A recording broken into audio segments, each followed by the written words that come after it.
வணக்கம். உங்கள் உரை மதுரையின் ஆன்மீக பெருமையையும் மீனாட்சி சுந்தரேஸ்வரர் மற்றும் அழகர் உறவின் மகத்துவத்தையும் மிக அழகாக எடுத்துரைத்தது. பெரியோர்களும் சிறியோர்களும் இந்த உரையின் மூலம் நமது பாரம்பரியத்தின் ஆழத்தையும் அதன் முக்கியத்துவத்தையும் உணர்ந்திருப்பார்கள் என்பதில் ஐயமில்லை.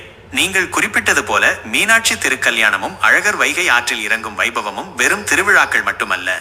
அவை நம் வாழ்வின் விழுமியங்களை நமக்கு நினைவூட்டும் புனித நிகழ்வுகள். பாசம், பொறுமை, பக்தி ஆகிய குணங்களை நாம் அனைவரும் கடைபிடிக்க வேண்டும் என்பதை இந்த திருவிழாக்கள் உணர்த்துகின்றன.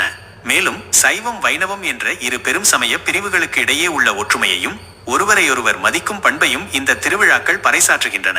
இது நமது நாட்டின் மத நல்லிணக்கத்திற்கு ஒரு சிறந்த எடுத்துக்காட்டு. சித்திரை விழாவை நாம் அனைவரும் ஒன்றிணைந்து கொண்டாடி அதன் புனிதத்தையும் பாரம்பரியத்தையும் வருங்கால சந்ததியினருக்கு எடுத்துச் செல்வது நமது கடமை. உங்கள் உணர்வுபூர்வமான உரைக்கு மீண்டும் ஒருமுறை நன்றி.